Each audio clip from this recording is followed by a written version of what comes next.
Hi guys, welcome to animated fig channel. Videos போட்டு ரொம்ப நாள் ஆச்சு, அதனால் இப்போ நம்ம Q&A செஷன் போயிடலாம். வாங்க வீடியோக்குள்ளே போகலாம்.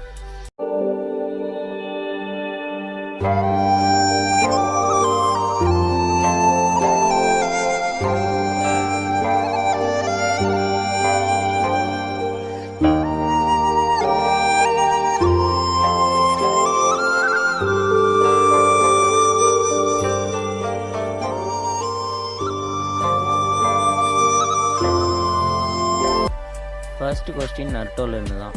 காமுயி எப்படி ஒர்க் ஆகுது? எப்படி ஒர்க் ஆகுதுன்னா, மினாட்டோவோட டெலிபோர்டேஷன் ஜுட்ஸு பார்த்துருப்பீங்க. அது ஒரு இடத்துல அவன் மார்க் பண்ணுற இடத்துக்கு அந்த குணாயை த்ரோ பண்ணால் அவன் மார்க் பண்ணுற சீன்லேருந்து அவன் டெலிபோர்ட் ஆகிக்கலாம். இதே மாதிரி தான் காமுயும் ஒர்க் ஆகுது. பட் இதுக்கு ஒபிட்டோ மார்க் பண்ணணுன்ற அவசியம் கிடையாது. அவன் எங்கே இருக்கானோ அந்த இடத்துலேருந்து காமி டிமென்ஷனுக்கோ இல்லை காமி டிமென்ஷன்லேருந்து அவன் எங்கே போகணும்னு நினைக்கிறானோ அந்த இடத்துக்கு அவனால் போக முடியும். அது ஒரு மாதிரி ஸ்பேன் ஆகி அந்த காமியே ஓப்பன் ஆகும். அதை நீங்கள் நெட்டோவில் பார்த்துக்கலாம். அப்புறம் next question, why more hates on My Hero Academia? இது ரொம்ப நாளாக பேசணுன்ட்டு இருந்தேன். மை ஹீரோ அகாடமியா மாதிரி ஒரு அனிமேவை ஹேட் பண்ணுறவங்கள தான் இருக்கிறதுலையே ஒரு முட்டாள்னு சொல்லுவேன். ஏன்னா ஒரு அனிமேயில் பேசுகிறத வச்சு எமோஷன், வேறு என்ன சொல்கிறது, ஆர் ஃபைட் எதுவாக இருந்தாலும் புரிஞ்சுக்க முடியும். ஆனால் அந்த இடத்துல ஒரு எமோஷ்னல்லெஸ்ஸாக பேசினா தான் அந்த இடத்த நம்மளால் புரிஞ்சிக்க முடியும். ஆனால் மை ஹீரோ அகாடமியாவில் அவங்க தர ரியாக்ஷன், அவங்க ஃபேஸில் வர ரியாக்ஷன்ஸை வச்சே என்ன நடக்குதுன்னு பார்த்து புரிஞ்சுக்கலாம், தெரிஞ்சுக்கலாம். அண்ட் உங்களுக்கு ஒரு அனிமே பிடிக்கலன்னா அந்த அனிமேவை பற்றி இக்னோர் பண்ணிவிட்டு வேறு அனிமேவை பார்க்கணும். அதை விட்டுட்டு ஒரு அனிமேவில் இருக்க எல்லா எபிசோட்ஸையும் பார்த்துட்டு அதை உங்களுக்கு பிடிச்ச அனிமேவோட கம்பேரிசன் பண்ணி அதை பற்றி பேசுகிறதுக்கான இடம் இது கிடையாது. ஏன்னா அதை மை ஹீரோ அகாடமியை பிடிச்சவங்களும் நிறைய பேர் இருக்காங்க. அவங்களையாச்சும் அந்த அனிமே பார்க்கலாம்ல. ஈவன் எனக்கு கூட மை ஹீரோ அகாடமியை பிடிக்கும். நெக்ஸ்ட் கொஸ்டின், புதுசாக அனிமே பார்க்க ஸ்டார்ட் பண்ணுறவங்க அட்டாக் ஆன் டைட்டன் பார்க்கலாமா? ஃபஸ்ட்டு ஏஓடி ஒரு புரட்சி, அப்புறம் ரொம்ப அழுத்தமான ஒரு கதைக்களம் இருக்கிற ஸ்டோரி. நானே அதை பார்த்து ஒரு வாரமாக மன உடைச்சல இருந்தேன், அது வேறு விஷயம். அதனால் ஃபஸ்ட்டு அனிமே பார்க்குறவங்க நருட்டோ, அப்புறம் பிக் 3, ட்ராகன் பால் இல்லை டெத் நோட், இதில் ஏதோ ஒரு அனிமேவை பார்க்க ஸ்டார்ட் பண்ணிங்கன்னா அது ஒரு நல்ல ஸ்டார்டிங் பாயிண்ட்டாக இருக்கும். ஸோ இந்த 3 ஆர் இந்த 4 அனிமேயில் உங்களுக்கு எந்த அனிமே பிடிச்சிருக்கோ அதுலேருந்து பார்க்க ஸ்டார்ட் பண்ணுங்கள். எனக்கு பெஸ்ட்டாக கேட்டால் நான் நருட்டோன்னு சொல்லுவேன். அண்ட் நெக்ஸ்ட் கொஸ்டின் போயிடலாம்.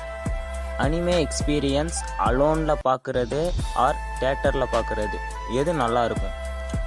ஸ்ட்ரெயிட் ஆன்சர், தேட்டரில் எமோஷ்னலாக பார்க்குறது தான் நல்லாயிருக்கும். ஏன்னா ஒரு ஃபைட் சீன் ஆகட்டும், ஒரு எமோஷ்னல் சீக்வன்ஸ் ஆகட்டும், எதுவாக இருந்தாலும் தேட்டர் எக்ஸ்பீரியன்ஸ் மாதிரி கிடைக்கவே கிடைக்காது. நீங்கள் அனிமே இதெல்லாம் மூவிஸ் எல்லாம் வருதுன்னா தயவு செஞ்சு போய் தேட்டர்லேயே பாருங்கள், அதுதான் பெஸ்ட் எக்ஸ்பீரியன்ஸாக இருக்கும்.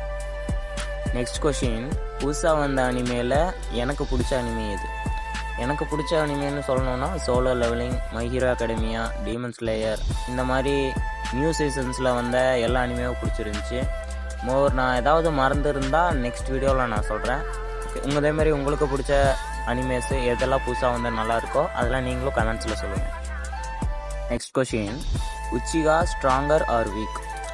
இதை பற்றி ரொம்ப நாளாக பேசணுன்ட்டு இருந்தேன். இது ஒரு மாதிரி காம்ப்ளிகேட்டடான கேள்வி தான். என்னென்னா உச்சிகாஸோட விஷுவல் பவர்ஸ் எல்லாம் பேட்டில் மேசிவான டேமேஜ், பவர்ஃபுல்லான ஒரு அட்டாக்ஸை கொடுத்தாலும் யூஸ் பண்ணுற உச்சிகாஸால் அந்த ஷேரிங்கன் தர மென்டல் ஸ்ட்ரெயின், அப்புறம் ஸ்டாமினா, சாக்ரா, ரிசர்வ் இதெல்லாம் இல்லாதனாலேயே அவங்களால ரொம்ப நாள் அதை மெயின்டைன் பண்ண முடியாது. அதனால் பேட்டிலில் ரொம்ப நாள் சஸ்டெயின் பண்ண முடியாமல் அவங்க அந்த பேட்டிலில் தோக்குற மாதிரி இருக்கும். இதெல்லாம் யார் முன்னாடி இருக்கும்னா அதிகமாக சாக்ரா வச்சுருக்கவங்க இவங்களால இருக்கும். ஷேரிங்கன் கொடுத்துட்டாங்க, அதுக்கேற்ற மாதிரியே அவங்களோட ஃபிசிக்கில் சாக்ராவும் ஸ்டாமினாவும் இருக்க மாதிரி கொடுத்துருந்தா உச்சிகாஸை யாராலையும் தொட்டுக்க கூட முடியாது. அந்தளவுக்கு பவர்ஃபுல்லாக இருந்திருப்பாங்கன்னு நினைக்கிறேன். நெக்ஸ்ட் கொஷின், ஜுஜுட்சு கைசனில் கெஞ்சாக்கோட பிளான் தான் என்ன? ஏன் அவன் இதெல்லாம் பண்ணான்? கெஞ்சாகோட பிளான் என்ன? ஃபஸ்ட்டு அவன் ஒரு அன்ஸ்டாப்பபிள் மான்ஸ்டரை க்ரியேட் பண்ணுங்கிறது அவனோட ஐடியா. அதாவது அவனோட பவர்ஸ்க்கு உட்பட்டு அது இருக்கக்கூடாது, அவனையுமே சர்ப்ரைஸ் பண்ணி அந்த மான்ஸ்டர் இருக்கணும் அப்படிங்கிறது அவனோட ஐடியாலஜி.